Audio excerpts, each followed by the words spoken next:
right, good Saturday morning, everybody. My name is John Newman from Sports Card Nation. It's time for another episode of Hobby Hotline. I am not on this week's show, but we are having a few technical difficulties. So I kind of started the show. I'll be exiting stage left here in a little bit here, and Chris will take over. We're joined this morning obviously with as you see him on the screen, Samuel Evans and the John Mancini. So we'll be going to three person as I leave, but I had to help with some technical stuff. But before we get started, guys, and I think I speak for all of us on screen and many in the chat room. Tough. I like to think of Hobby Hotline's been around now 4 or 5 years. We've had over 20 different hosts as part of the show, and I don't know, maybe it's me, but I always view everybody who's been part of the show, current or in the past, as sort of a fraternity, as family. And this week, that being said, this week's been kind of tough for the family and for two of our host, if you will. And let's start off with, Orlando Collector's Dream. He posted a video on his YouTube channel about his recent lung cancer diagnosis. On Wednesday, he had half his lung surgically removed in efforts to stop his cancer. Anytime you hear that C word, I think I speak for everyone again. We know the serious nature of that. And Orlando's a great guy. We're thinking about him. I know, he had initially told me a procedure. He didn't go into details.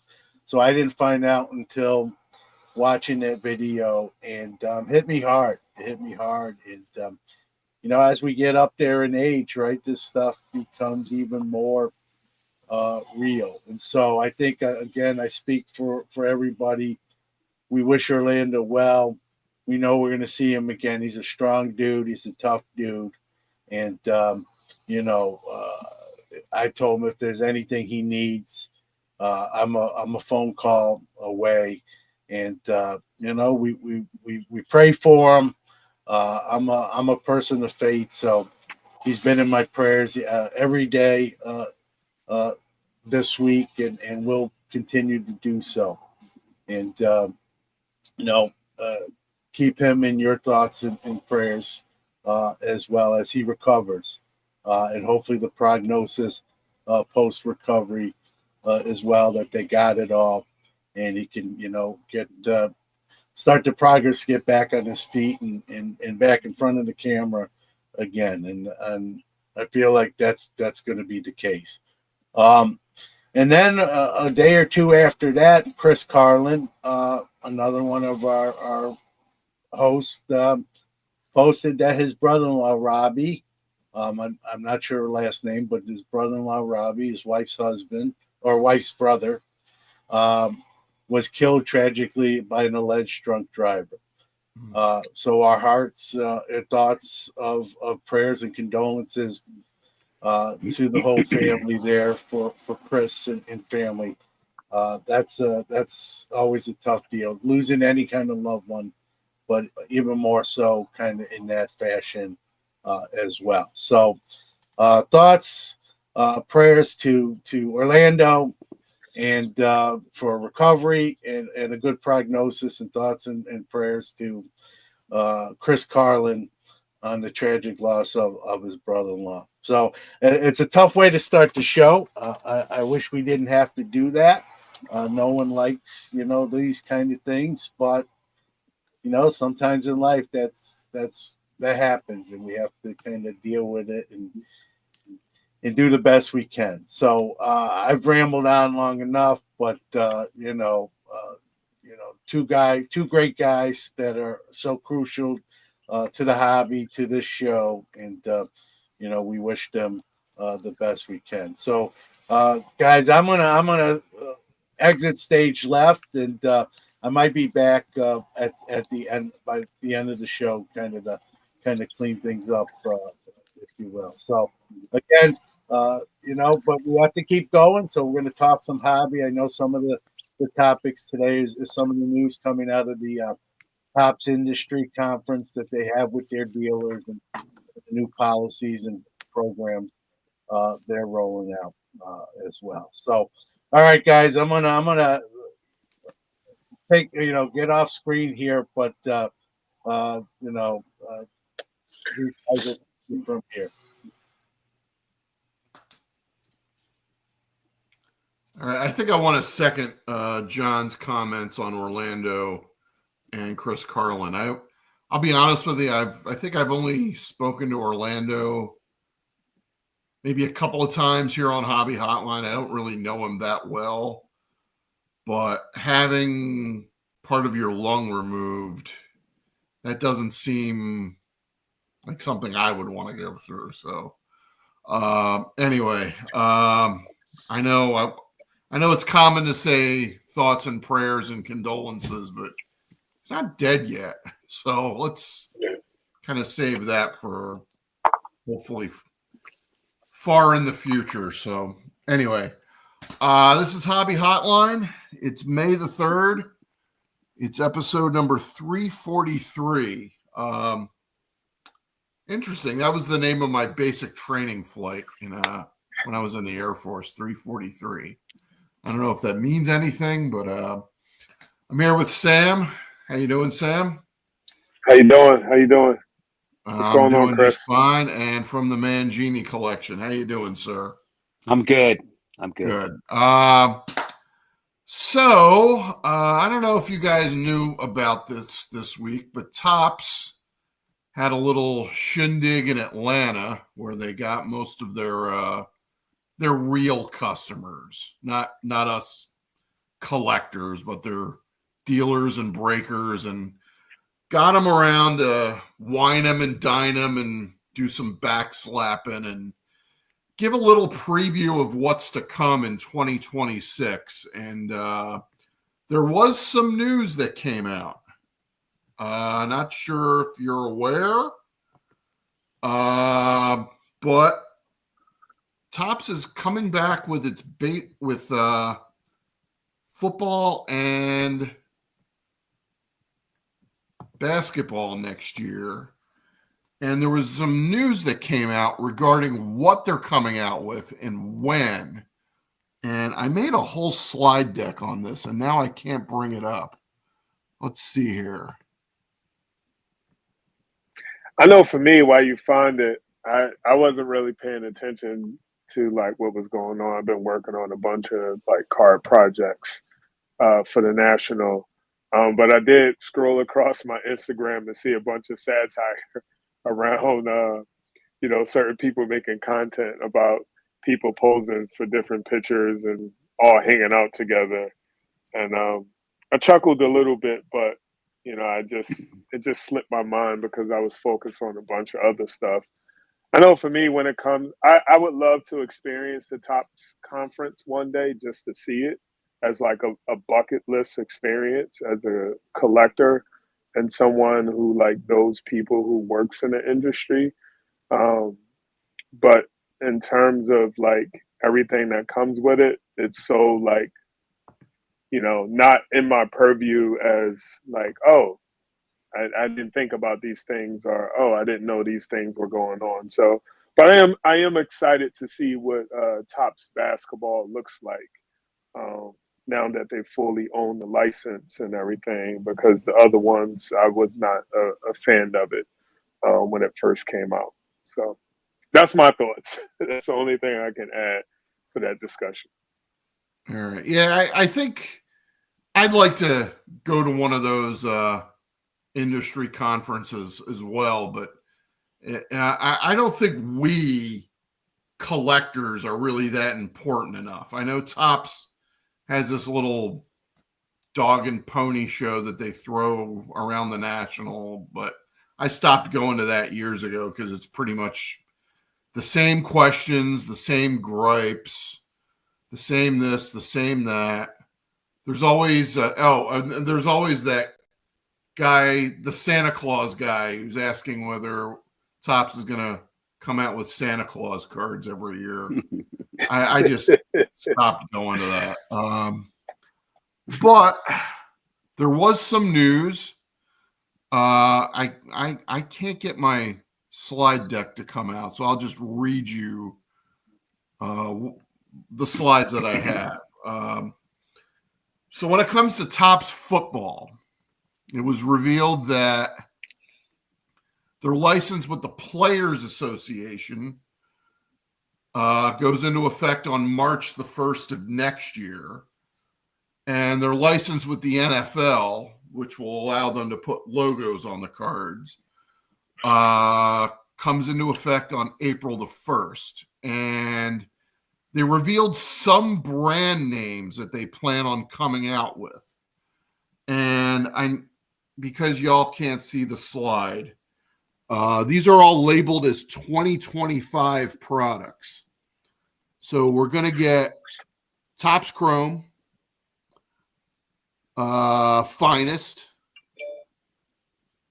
Cosmic Chrome, Black Chrome, and two new products that I don't think have been released before in any other sport, Signature Class and Resurgence. Now, Topps has also said that they are planning to release as many as 8 products beginning April 2026 that will be branded as 2025 products. So for the first time, really ever since football went the exclusive license route, we're going to have this 2025 rookie card class is going to have rookie cards from 2 different companies, Panini and Topps. It's just that the Topps rookies won't be coming until 2026. What do y'all think of that? Having both Topps and Panini rookies for 1 year anyway. Can they actually do that? I mean, they will be able to do that beginning April of next year. So this time next year, we're going to be seeing basically an avalanche of of 2025 Topps football products. I don't know. I mean, I'm not much of a football collector. Doesn't mean much to me. Well, I think it's great. You get additional, but I've never been a fan of Topps releasing rookie cards for 2025 and 2026 the following year. Yeah. It seems to make sense to me. Yeah. Yeah. Because it's their second year in the league. Yeah, I mean, why not depending on the card companies for constantly backdating products. It's like Upper Deck is about to just released a 2023 branded hockey product, and they're going to release another 2 2023 branded hockey products in the next couple of weeks, even though the 2024 season is over and we're now in the playoffs. Right. And even though Topps just released 2024 Heritage high number in March of 2025. But I think a lot of these 2025 labeled Topps football products, yes, they're going to come after the 2026 draft, but not before the 2026 season starts. So there's a little bit of ambiguity there. Mm-hmm. But, they're going to release 8 football products basically in 3 or 4 months. Is that a little too many products to have? Of course, but that's the world we live in. What's 8 more? Yeah, why not?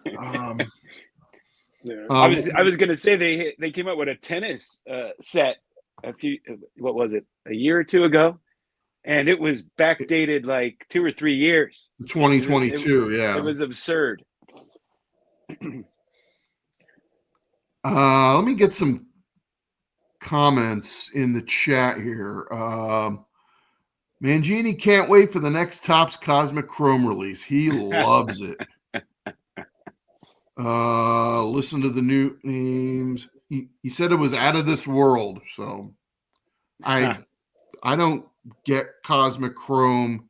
I mean, if you're trying to make a product like the Skybox metal sets from the 90s, well, then make it look like a Skybox metal set from the 90s. Use etched foil and not chrome. I don't know why they just don't partner with Upper Deck to say, can we borrow the license to keep that like brand authentic instead of trying to like replicate something that they fell over and over with again. Yeah. Well, don't borrow the license. Just make the cards on the etched foil rather than the chrome stock like it used to be. Yeah. Let's see what else. Can we use smaller words, please? Huh. Okay. And Mookie Chilson, I have a love relationship with tennis cards. Now, technically, love means 0 in tennis, so I don't know if that's you love tennis cards. Well, how do you spell it? LOVE or LUV? LOVE, yeah. Okay. I'll wait for the Cosmo Kramer Topps Chrome. Yeah, a card set made for nothing apparently. So that's Topps football, and man, that chat's on fire. And from what I understand from my sources that were there, yes, they are going to have a Topps flagship football brand. Probably not a 2025 labeled one, but even though they didn't mention it in their presentation, there will be Topps flagship football. But apparently there will not be Bowman football. Not yet, anyway. I'm not sure if Bowman football has the kind of panache that it does in baseball. But so that'll be 9 sets? I think they're going to hold off until the actual 2026 season to make a flagship set. So, oh man, it'd be nice to have another 8 Bowman sets. Oh yeah. Oh, me too. Anyway, let's moving on. Topps' plans for basketball. Now, they already have the Players Association's license, so they can include, and you've noticed the last couple of Topps basketball products have had current players, just not logos.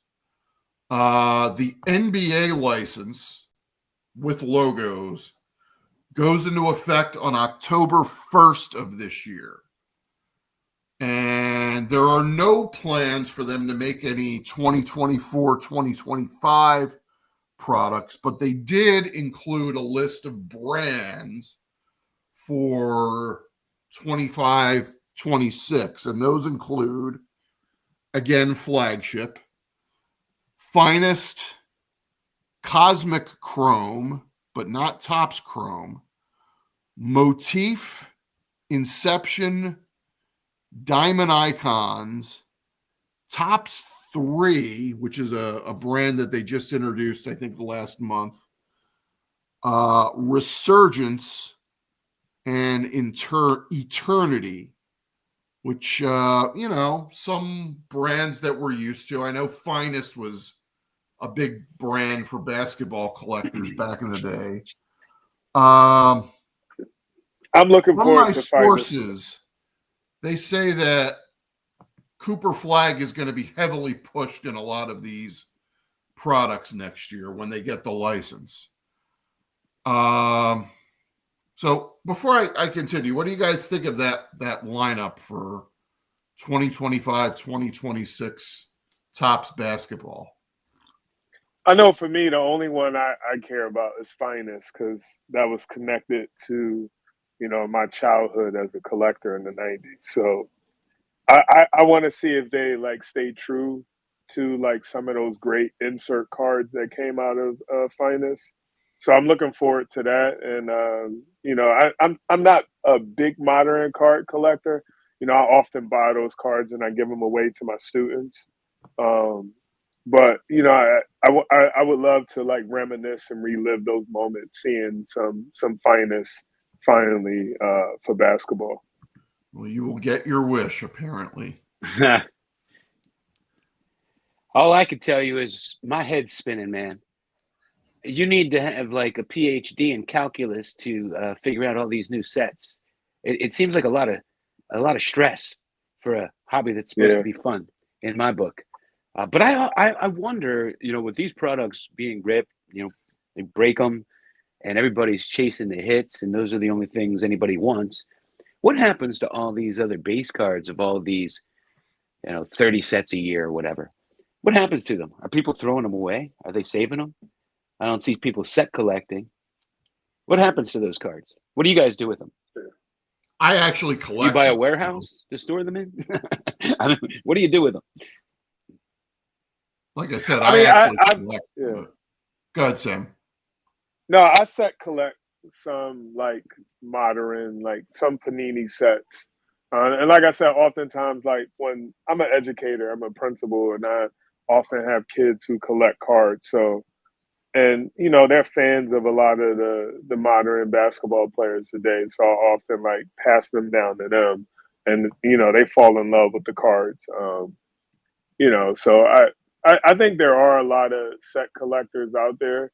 I just think for this new generation of collectors, there needs to be that bridging of the gap to teach kids the importance of like set collecting and the joy that comes with that, and the story behind it and the experience. And I think if we cultivate that in the right way, there'll be some responsiveness and a change in that mindset. Because I know often when I do card shows and I host trade nights, especially in my area, the Philly show, and when we do giveaways, my rule for all the kids who's standing in front of me, you cannot throw away the base cards. You actually have to collect them. And I give them that history. And you see, and as an educator, like I've seen eureka moments in children when they learn something new or they get curious about something. And you see that like transfer over to them. And then as you walk around the room, you see them paying close attention to their base cards, and they're taking care of them. They're putting them in top loaders, et cetera, et cetera. So I think as us like older collectors, if we spend the time and find those moments, like even when I'm in like random card stores and I happen to see kids there and I interact with their parents and them, I tell the story of the base card and the importance of it, and that it has a place in everybody's collection. And it's a door opener. So don't discard it. Take care of it and value it. Yeah. What do you think breakers do with them all? Throw them out. Probably. Yeah. I would hope some base cards are going to be rare because everybody's throwing them out. Yeah, yeah. I would hope that they do the right thing and like you can donate them, repractice them, because there are a lot of like after school card clubs popping up all around in different areas where those kids could benefit from like having those cards. Yeah, absolutely. But the thing is there's millions upon millions of these things at this point. Every year they're making so many cards. Yeah. There's way more than enough to go around. That's for sure. Yeah. And you certainly have storage issues. Yeah. I know. I see Sam at I'm kind of local. I'm in Delaware, and I see Sam at shows, and I see a lot of kids go to these shows, like the Philly show or it used to be called the Sugar House, but that casino show. I see a lot of kids. They got their little the Fishtown show. Yeah. Case. I don't see a whole lot of these kids slumped over a dollar box, going through the stacks and trying to knock off a checklist. I was going to say anymore. The kids that I see at shows have more money than I do. Yeah. They're buying that. And, I think they're we're walking setting around with a lot of these cards in their kids Pelican for cases. disappointment later on. So Yeah. that's my 2 cents. I want to get into some of the comments. Abel in Vegas says football diamond icons does not make sense as a product name. No, it does I not, don't does it? think no. That's actually going to be for a basketball product.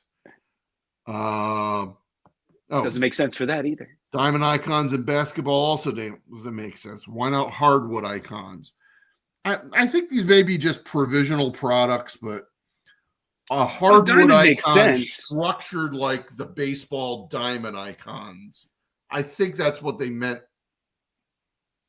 by But that. diamond That would makes work. sense in the modern grading world because, everybody's looking through the loop like you do diamonds. Treat them like diamonds. Colonel Sanders, bucket of chicken, Topps finest chrome, eternity diamonds. Don't give them any ideas because they might do that.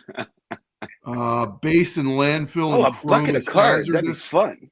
Chromium causes cancer. Well, it doesn't if you actually collect the cards and don't throw them away. I don't think it causes cancer if you don't eat them. If you don't eat them, yeah. Lots of kids at Strongsville. Okay. Crazy that these kids walk around with 5K. I do want to mention one last thing about Topps' plans for basketball, and that is there was a lot of rumor and innuendo going around. From my sources were telling me that they're not bringing back Stadium Club basketball, not yet. And that's because they want to make a play to get either or possibly both Kobe and or MJ into the products. Now, MJ has been an upper deck guy since time immemorial. Then again, so was LeBron. And then Fanatics was able to get the rights to LeBron. Obviously, Kobe's not going to be signing autographs anytime soon, but having his image in your product would still be a big deal. How big of a deal would that be if Fanatics were to get one of those guys, much less both of those guys?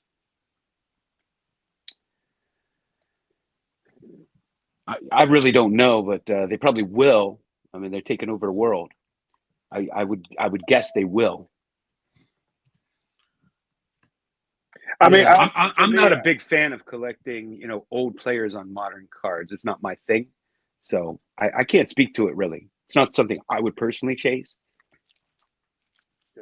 I like some relic cards where you see players, especially from the 90s, and I collect a lot of vintage basketball cards. So I'm a Wilt Chamberlain collector, so I have all of Wilt Chamberlain's playing year cards, his rookie, everything on my list, and I have them all. So oftentimes when I'm at a card show and I see like a modern card of him in a Sixers uniform, because there aren't any.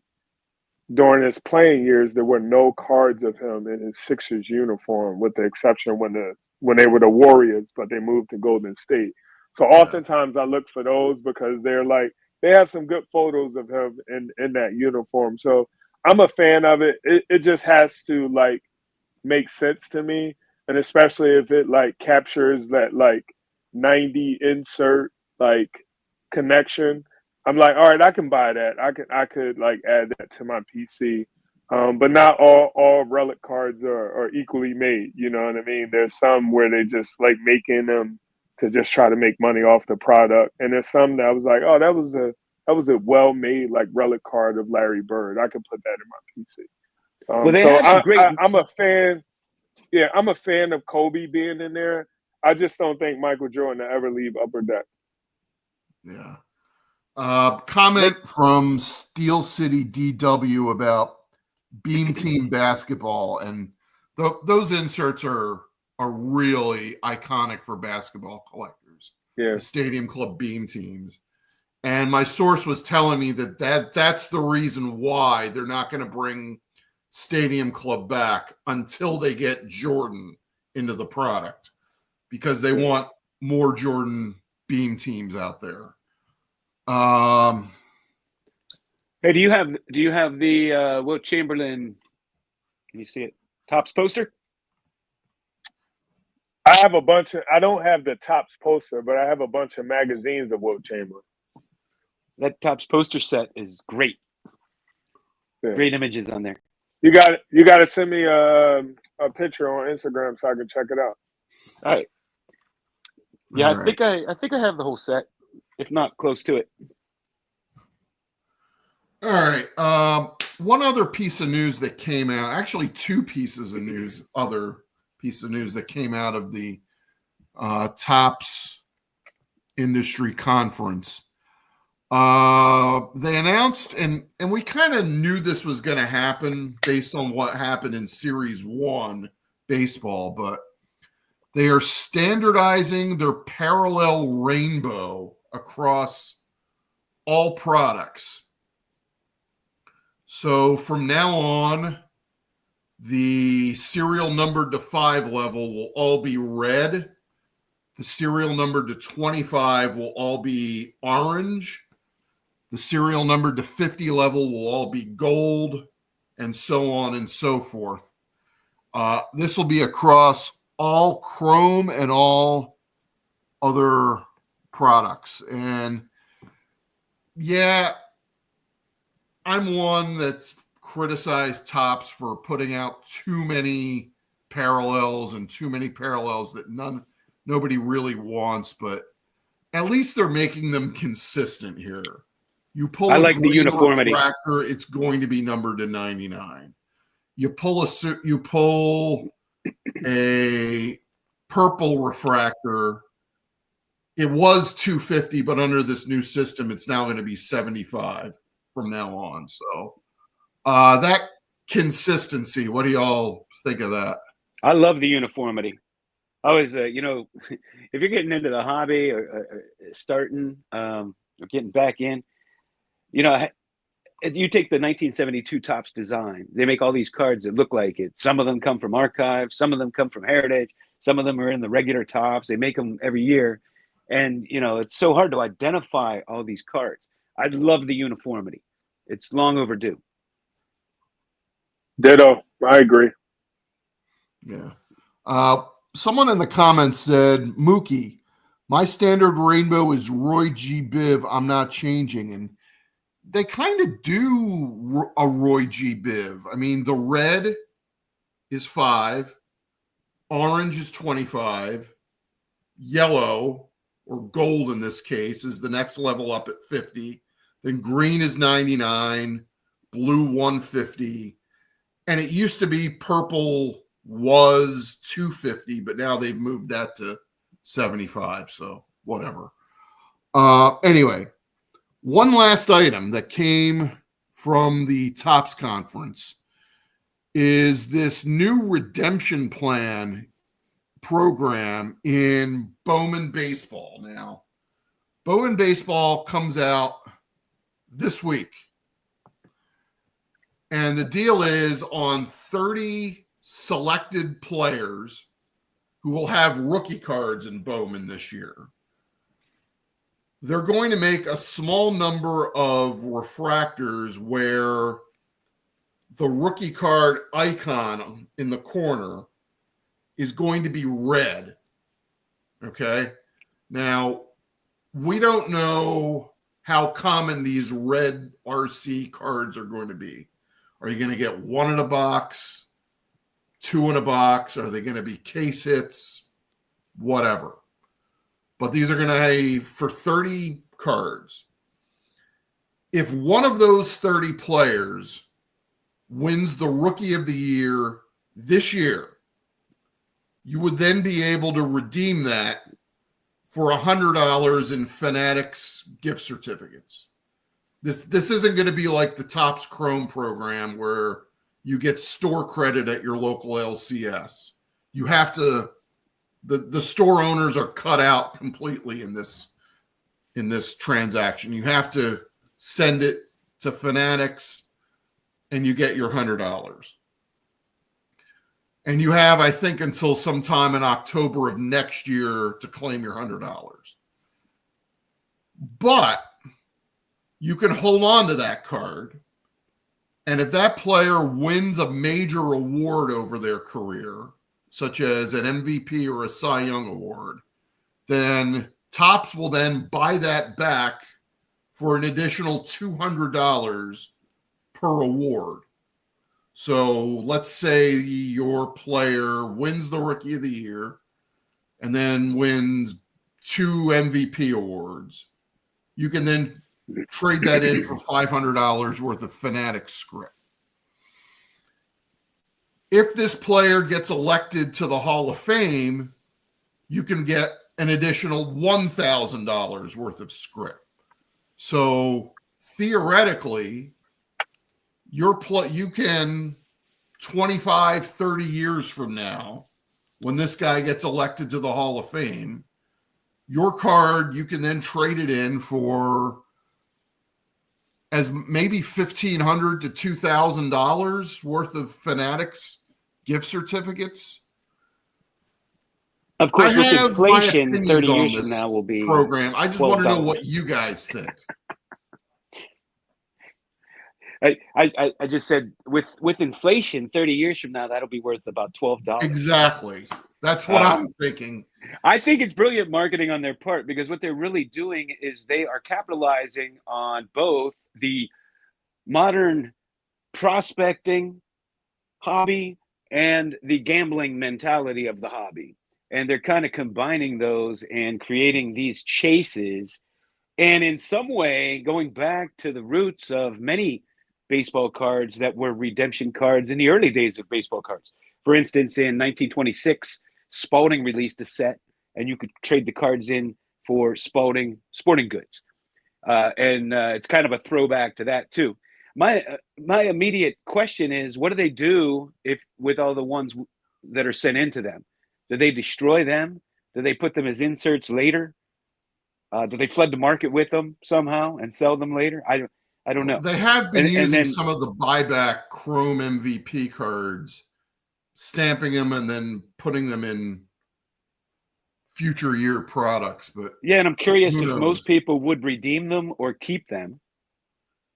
If most people redeem them, you could be creating, scarce cards for the ones that aren't redeemed if they're destroying them when they're sent in.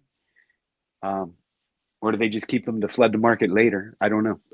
But it's probably good marketing on their part. Not something I'm going to participate in. But Yeah, Fanatics, man, they're driving, they're driving people to their store, and all this cross marketing. We all knew this was going to be happening. Yeah. Sam, what do you think of this program? I mean, in my mind, I think I don't know. I'm making this like historical connection, because it's like, when you think about the different markets in cards, right? People buy cards with the hopes of, some people buy cards with the hopes of reselling them and making money off of them. And the idea that they're like giving people like this credit to their organization as opposed to like giving them money, I don't know. I don't know. It just seems strange to me. Here's what Once I think. again, it's very complicated. Like, you have to really pay attention and a lot of work on your part. Yeah. So I don't know enough about it. Like, I would have to like literally sit down and like read and understand it, and then that way I can formulate like a real opinion about it. Like, oftentimes, like I don't really like put myself in the business side of the hobby. I don't know why. I think I do that on purpose, because I don't want like my joy of collecting to be skewed by this idea of like, oh, I need to sell my collection, or I need to make money off my cards.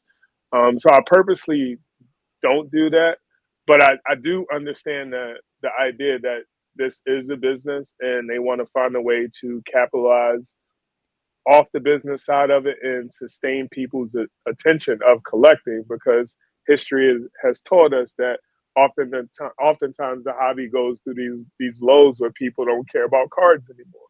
So what's one way to get them like to sustain that attention and possibly like give them something to look forward to in terms of like memorabilia, or if you want to buy other stuff from the company and you can use your cards as a form of currency. So that's my initial thought. Yeah. You know, given what Mangini said in his early, you know, assessment. So here's what I think of this redemption program. Okay. You take a look at a list of some of the players that have won Rookie of the Year over the last 20, 30 years. There are a lot of players that were one-year wonders and really didn't do much else afterwards. Now, in order to be eligible for some of the other buyback bounties or redemption values or whatever you want to call it, the player first has to win Rookie of the Year. Okay. So if you pull a card of a guy that doesn't win Rookie of the Year and then goes on to win multiple MVPs and gets elected to the Baseball Hall of Fame, you don't get anything from Fanatics. Does this count for like all cards or just the modern ones? Like just these cards that are coming out in this year's Bowman. Wait, they have to win Rookie of the Year before you're eligible for the other? Before. Really? Yeah. Oh, and so here's why they won't be redeeming I don't too think much then. Here's why I don't think Topps put a whole lot of thought into this product, because I looked at the checklist of the 30 players that are going to have these red RC icons. 8 of them are not eligible to win Rookie of the Year this year. Wow. And there's a 9th player who had Tommy John and will not even play this year. The more you explain this, the dumber I find it. Cards are not even going to be eligible for this buyback program. And I mean, only Topps could do something like this. I mean, let's go to the comments. Can anybody explain why this isn't stupid?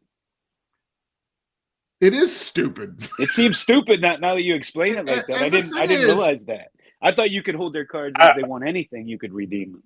No, I know this year's Rookie of the Year, and almost a third of the players that they've selected are not eligible for Rookie of the Year this year. Yeah, so if the comment section is funny right now. You guys can check it out. Yeah, I wish I could put some of these on here, but suppose one of these guys does get elected to the Hall of Fame 25, 30 years from now. Who's to say that Fanatics even exists 25 or 30 years from now? Yeah, it's hard to get excited about what's going to happen 30 years from now, right? Yeah. And again, you mentioned inflation. Is $1,000, $1,100, $1,200, $1,500 worth of Fanatics gift certificates really going to be worth it? I mean, I would expect a rookie refractor of a Hall of Famer is probably going to be worth more than $1,000 cash 30 years from now. That's just my opinion. That might buy a third of a hat. Yeah. $1,000 30 years from now, the way we're going, might buy a cup of coffee and one shoelace. 2 hobby packs of Bowman 30 years from now. So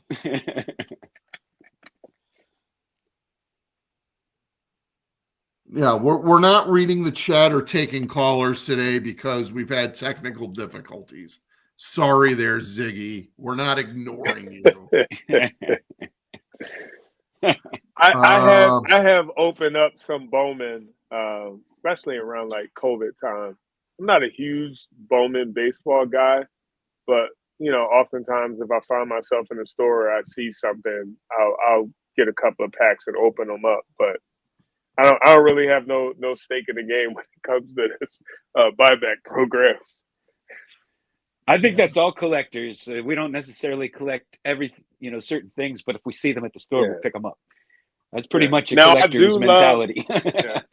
I do love baseball cards. You know, the first pack of cards I ever opened up was baseball cards. So, you know, baseball cards are my first love in terms of collecting. But, you know, I pretty much, when it comes to collecting baseball cards, I pretty much live in like the vintage or like the '90s and collecting a lot of my favorite players, like Albert Bell, Joey Bell, and Ken Griffey, and those Atlanta teams and stuff like that. So Yeah. I have some modern stuff, but I'm not dying to open up modern baseball all the time unless it's like Topps flagship, because some of the designs I like for that. So Yeah, from the collectors I talk to and hear talk about it, they're opening less and less new product.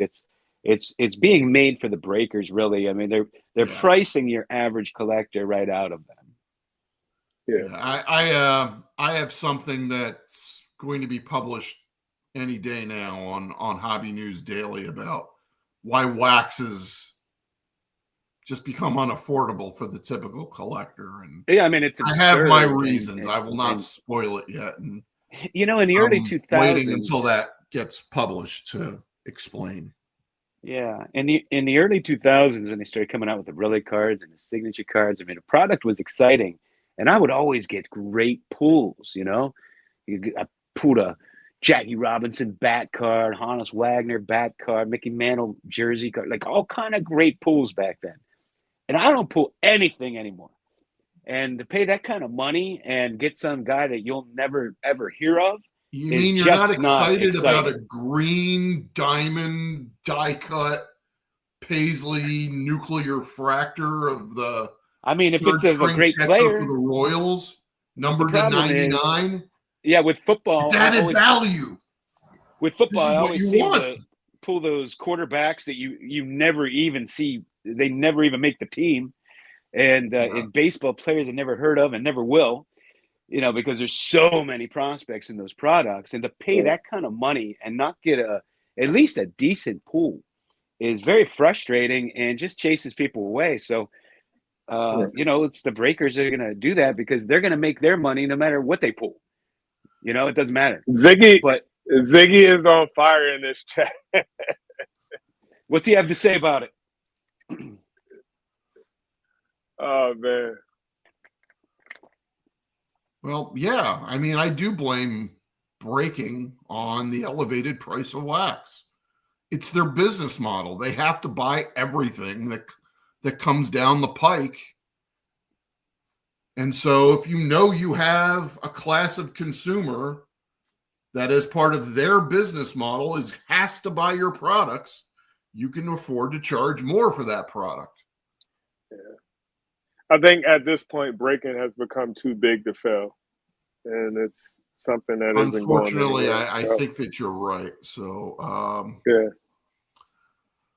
Oh, it's definitely we're almost coming up on the 12 o'clock hour. I know we were late today by 10 minutes. I don't know if you guys want to go another 10 minutes more, or you want to end the show now, or I'm fine with whatever you want to do, but I'd I'd love to hear Ziggy's comments, man.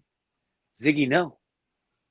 I think so Ziggy just said I'm pro breaker. I think there are some breakers who are good for the hobby, because I've crossed paths with a lot of good breakers that I still buy from every once in a while. Now, I'm not in everybody's break because, for me, it's a vibe, it's an energy thing. And if I don't vibe with you and I don't like your energy and I don't like your customer service and the experience that you create, or, just some of the things you say, like, I'm not getting involved with you or to spend my money. And I do think breaking has created another avenue to explore the hobby because I'm an exploration guy when it comes to collecting. That's why I have the hashtag the hobby experience. And I think everybody should enjoy the hobby in their own unique way.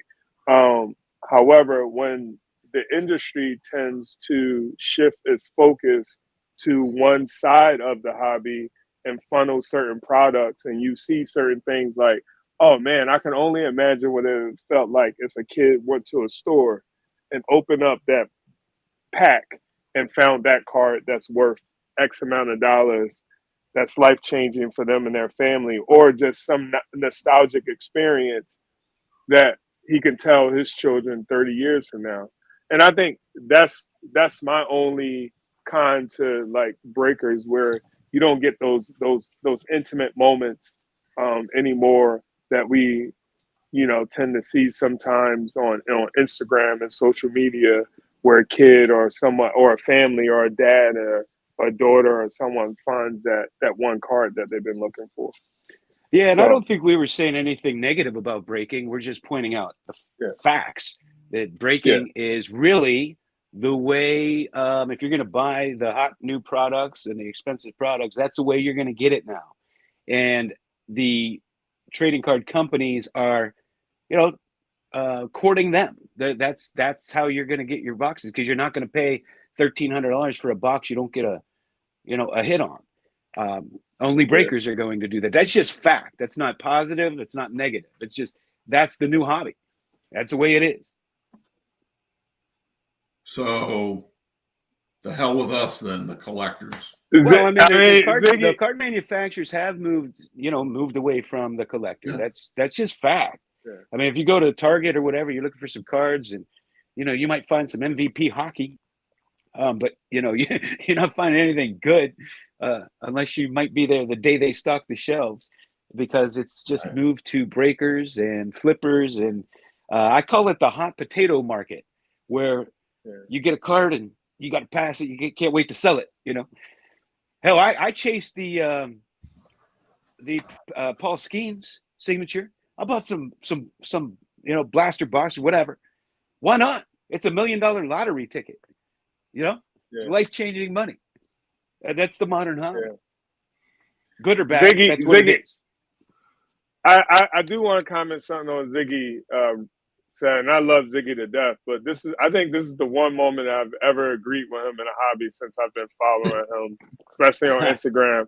I do think breaking builds communities, because like I said, there are people in the breaking community that I am tethered to, that I still go back when I I want to join this break because I know this person, they're awesome, and I love the community that they create. But the one part that I disagree with, I do think community is still being built in local card stores. There are a lot of card stores in the Philly area that I frequent that has this bridge of a modern card store that appeals to kids, and the old timer card store that appeals to the collectors who've been collecting 30 years. And as someone who's 41 years old and is in the middle of that bridge, I tend to be on both sides and have enjoyed my experience in both of those spaces, going to an old timer store and learning the history and being in that richness, and then going to a more modern card store where there's nothing but kids in there and being able to connect in that family, atmosphere. So I think the hobby is what you make it, and what you put in your purview and what you want to define your experience, you will be able to enjoy. But, I'm not against breaking. I just think community can be cultivated on both sides, and we just got to take the time to experience. Yeah, and amen to that. That's very well spoken, that the hobby is what you want it to be, what you participate in the areas you want to participate in. And you can ignore all this other stuff if you want. Yeah. And Ziggy, I do understand your last point and what you said. I think that's prevalent too. And, I'm not ignoring that, because I know what that feels like as not to bring race into it, but the comment was made. I know what that feels like as a Black man, living in America. But also don't want to demonize every, local hobby store, because, as someone who's been fortunate enough to experience local hobby stores as far as Wisconsin, when one time I'm in a store in Wisconsin and I buy this, vintage, Roberto Clemente card, and the guy charged me, we came up with a fair price, but he wound up charging me $3.60. And when I was outside looking at my receipt, I was like, man, this is wrong. He charged me the wrong price. And I went back in the store and, rectified the situation, because he typed in the wrong, PIN number on the credit card machine. And that started a lifelong connection between me and this card store.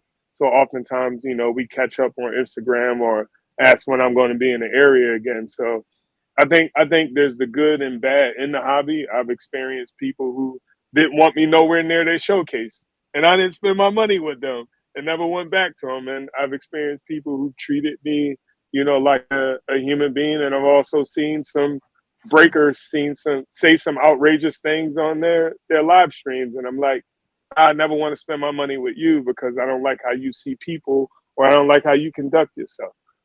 So again, the hobby is what you make it. And I think, we need to have more of these conversations like this where we have this discourse so that way we can ensure that our ecosystem is one for everybody and everybody has access to it. And that there's, some shared accountability around how we conduct ourselves in this space. And I'm the same way. I vote with my money. Yep. Yeah. Me too. Well, it looks like we made up most of that 10-minute delay. Things worked out at the end. Guys, got anything else you want to mention? Plugs, website you want to plug, or I know doing? For me, I'm working on a lot of cool stuff with the National this year. A lot of things that will be coming out like real soon. So I'm super excited for what the national experience is going to look like over the next 3 years in Chicago, especially, given what I said about just like creating access and belonging in the hobby and just trying to deepen the hobby's reach so kids and everybody can have an experience. So if you're going to be at the 45th National this year, please check out a lot of the experience stuff that I'm going to be doing. And I hope to run into everybody and have conversations, and you could be a part of, what we're creating for the National, because it's been fun, and sitting in the meetings and the conversations and the discussions and the things that I've been cultivating with the people who are leading the National. All right. Mr. Mangini, got any last parting words? I'm going to give a little plug. I started a series, and I have a playlist with them all in, meant to be like kind of a Netflix series. It's called Behind the Videos. And I've been engaging with YouTube content creators, and they've been doing videos, giving a look at their card room, a look behind the scenes, at things you don't see when they're just doing a video and showing cards. And it's great. I've been getting great feedback from it. If anybody wants to check that out. Other than that, it's been an honor to be on with you guys. Do something nice for somebody in the hobby. Do something nice for a kid. There he is. I had to ugly the panel up here, so I came back. Listen, real quick. Thanks to the chat room. Like Chris said, and I mentioned, some technical issues. We couldn't put, obviously, the comments on the screen. I know you guys tried to read some, Samuel, Chris, and John, and get involved. Thank you to the chat room for being patient with these technical difficulties, if you will. We appreciate that. If you're listening to the show after the fact, just on an audio platform, we appreciate you as well. Just kind of in closing, guys, again, keep Orlando and the Chris Carlin family in your thoughts, and and hopefully we'll be seeing. Maybe we'll be seeing Orlando sooner than we think. Right back on this very program. Which I just want to say, when there was a big risk with that surgery, so I was antsy until I heard how he came out, and it went well. So that the first part went very well, and now he has a long recovery. Going to be recovering for at least 6 weeks, and so I just want to let everybody know that first part did go well, and they got all the cancer, and he just has to be monitored now to make sure nothing comes back. But really, really, really good news for my friend Orlando. Very happy to hear. Yeah, no doubt. And if you've seen that video, that was tough to watch. Like it was like a gut punch, man. Yeah, I'm an emotional guy. But that even got me more than I thought it would have. And you know, I know he alluded to this could be my last video. I don't think it is, and I'm glad it sounds like it won't be, and that's good news, as John just pointed out. And like I Yeah, said, and I'm we like look you. for, He had told me. I asked him to do something. I asked him to come visit, and he said, "Well, I have a little procedure or something, so maybe in a few months." And he didn't tell me what it was. And when I yeah. saw that video, I was like, "Holy cow! I didn't realize it was that." And that's the other thing. I got the same thing, John. You know, you didn't go into detail. Uh, that's tough to share. Like even with like Oh that's like yeah. some people deal with that stuff in their own ways, and they're not always the same way. So to make a video and kind of share his medical diagnosis with the hobby community, there's something to be said. That's just the kind of person Well, Orlando is, and that's a. it's. Go ahead. I was just going to say that's a very difficult video to make. It's something very difficult to Yeah. share, and that just tells you how much the community means to Orlando. That it was, Yep. important for him to let us all know, And likewise, I think just in he's case he very didn't get important. a chance to say it. You never know. Yeah, Uh, and that's there's a lesson there, right, folks? Like enjoy the hobby, enjoy life. You just don't know. You know, you wake up on a Thursday and you're fine, and you wake up on a Friday and something isn't fine. So you gotta just enjoy things and do the best you can. Again, I look Yeah. forward to seeing And Orlando I think, Go yeah. ahead. To add to what you're saying, like that's why it's very important for everybody to go get a yearly physical. I just had my yearly the other day. Do that blood work. Stay in tune with your health. Take care of yourselves because, like, I often say like life is too long to like not want to take care of yourself or to be upset because you can miss out on moments. But life is also short because you don't know when that time is going to come. So, I'm wishing him good health. I know that resonated with me personally because my father died of lung cancer, and I was 24 years old, sitting in college, finishing up my graduate year, my last year of basketball eligibility, and I had to, prepare for a funeral for my dad who died of lung cancer. So I get it, and you know I wish him nothing but the best, and I hope he recovers and is back to himself. Yeah, I've sent some messages. I don't know. I haven't heard a response. Again, if you know his numbers, send them. I'm sure he'd be glad to read them and respond when he's able to. That stuff. The power community can go a long way, especially up here. The mental power. So, I look forward to seeing Orlando back on this show when he's able, and that'll be a real fun day, and hope to see it soon. But like you said, John, any surgery, right? Anytime you're having a surgery, you never yeah, know, right? my So dad always said, the difference between minor and major surgery is major surgery that's happening to you. When it's yeah, happening to you, you never call it minor surgery. yeah, exactly. So good news on that front, and again, continued thoughts to the Carlin family during a tragic point in time for that family as well. We look forward to seeing both of those gentlemen back on these airwaves as soon as they're able. So, guys, thanks again. Chat room, thanks for your patience with some of the technical difficulties that will happen every once in a while. So we wish everyone well and a good rest of your weekend, and we'll see you here a week from today. Thanks, everybody. See everyone. All right.